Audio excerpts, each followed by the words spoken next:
At a family charity gala, my sister giggled into the microphone.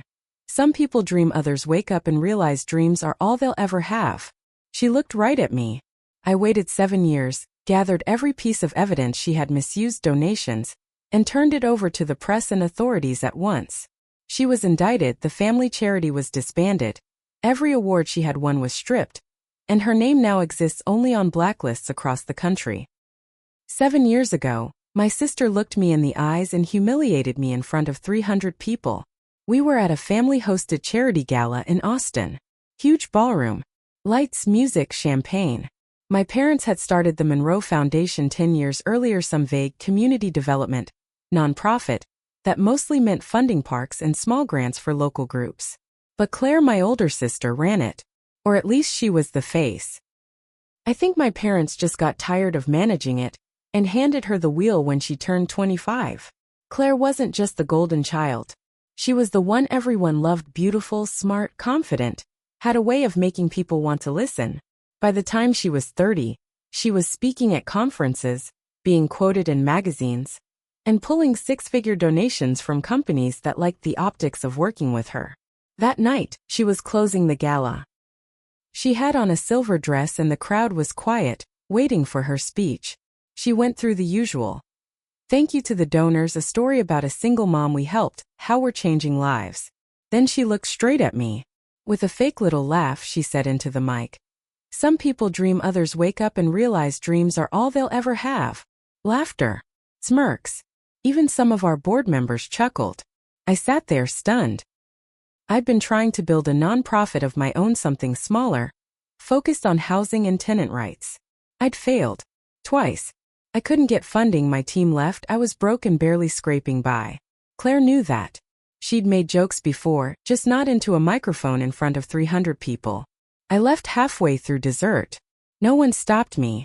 That's the moment I decided I wasn't part of their world anymore. But I didn't get mad. I got quiet. And I started watching. See, Claire was flashy. She talked about impact, change, hope, all those buzzwords that get you headlines and handshakes. But even from the outside, some things felt off. Vendors changed constantly. Her consultants were people I recognized from her Instagram vacation friends. She was always on planes but called it work. The Monroe Foundation was paying for PR. But her personal brand kept growing. She was using donor money to build herself into a celebrity. So I started digging. It started small. I asked questions. Casual stuff. I had a friend who used to intern there. I asked her if she ever saw Claire's calendar or expense reports. She said no one was allowed to. Only Claire and a couple senior staff. That was weird. Then I started calling some of the vendors listed in the gala programs from the last few years. Most didn't answer. A few said they had no record of doing business with Monroe. One florist told me she got paid in cash and never signed anything. I started building a spreadsheet. Over the next 2 years, I collected copies of publicly available tax forms, Form 990, photos of Claire on trips that matched dates of strategy retreats, listings of vendors used at Monroe events, many of which were Shell's screenshots of deleted Instagram stories that showed luxury purchases, statements from 3 former employees who all left because of ethical concerns. The employees were the key. I didn't ask them to go public. I just got their statements, recorded phone calls with their permission, and kept everything backed up twice, once in the cloud, once offline. Then I waited. In the 7th year, Claire got nominated for a National Humanitarian Award. Big deal. Press coverage. Magazine features. National spotlight. She was going to be on Good Morning America. My parents were ecstatic. They were already planning another gala. That's when I knew it was time. I didn't just send the evidence to the media. I sent it to 2 places. A reporter who covered nonprofit fraud and had already written about shady charities in Texas. The IRS, along with a full numbered file that explained every piece of evidence I had. The reporter called me within a day. We talked for 3 hours. I gave her everything, names, documents, recordings. She verified what she could. She tracked down 2 of the ex-employees I'd spoken to. They confirmed their stories again. When the story broke, it went fast. Charity star accused of embezzling donor funds. That was the headline. The article detailed how Claire had misused over $1.4 million across 5 years. Inflated contracts, shell companies, unapproved bonuses. Donations meant for low-income families were going into her travel budget. The gala expenses were overblown by nearly 300%. Her consultants were friends with no relevant qualifications. Her PR firm? A company she quietly owned under a different name. The internet went crazy. Then the IRS responded. Then the state. Claire didn't go to jail, not right away. But she was indicted for wire fraud, tax fraud, and misappropriation of charitable funds. She got arrested, then released on bail. The trial process began. In the meantime, every partner dropped her. Target, Pepsi, even small community groups. The award was revoked before she ever received it. Her speaking gigs were canceled. Her accounts locked up. The Monroe Foundation was suspended pending investigation. By the end of the year, it was dissolved completely. My parents were silent. At first, they blamed haters. Then they read the documents. The ones with their daughter's signature on them. The fake vendors, the forged receipts, the inflated invoices with Claire's handwriting. They never said it out loud, but I saw it in my mom's eyes. Grief, betrayal, shame. They stopped returning Claire's calls. Dad sold the family home 6 months later. Claire tried to rebuild her name. She launched a podcast about resilience. No one listened. She gave a TEDx talk in a community center in Waco. 20 people showed up. Last I heard, she's in a 2-bedroom duplex outside of Round Rock. No car. No friends. No offers. And me? I never told my parents I was behind it. But I think they know. About a year after the scandal, things were quiet. Too quiet. I had rebuilt my own nonprofit, finally got it off the ground. We focused on affordable housing, working mostly in East Austin. It wasn't glamorous, but it was real work. We helped people. Small grants. Hands-on service. I kept my name out of the spotlight. I didn't want to be Claire. Then one morning I got a letter. It wasn't official, just a plain envelope with no return address. Inside was a single sheet of paper. A printout from some blog. The headline read, "Ex-nonprofit worker accused of sabotage, sibling jealousy may be to blame." My stomach dropped. The blog was trash, some third-rate gossip site that covered influencer drama and deep dives with no real sources. But the article? It had everything. My connection to Claire. Quotes from her podcast about how her own blood had turned on her. Even details from my past failed nonprofit work, twisted to sound pathetic. And near the bottom, a quote supposedly from a former family friend. He was never happy for her. He wanted what she had, and when he couldn't get it, he tore it all down. It didn't name me, but it didn't need to. Claire was fighting back. At first I ignored it. Let the trash blogs talk. But then donors started asking questions. A major grant we were in the running for went cold. An invitation to speak at a housing panel got rescheduled and never followed up on. I found out Claire had been sending quiet messages behind the scenes, telling people I had a personal vendetta, that I was bitter, unstable, even dangerous. She painted herself as the victim of cancel culture and a vengeful brother who never wanted to see her succeed. One day, I saw her sitting outside the courthouse after a hearing. She didn't see me. She was wearing sunglasses and sipping iced coffee, giving an interview to some podcast host I didn't recognize. I walked by slowly. "Redemption stories always need a villain," she said into the mic, and sadly, mine was my own sibling. That's when I realized something. Claire wasn't just disgraced, she was dangerous. Because she still thought she could win. She didn't have money or power anymore, but she had pity. And she was using it like a weapon. And now she was aiming it at me. 3 months later, something worse happened. I got a knock on my door at 6:15 a.m. It was the IRS. They had a warrant not for me, but for my nonprofit's records. Not because I'd done anything wrong, but because Claire had claimed that I was using Monroe funds to prop up my own work back when she was in charge. Total lie.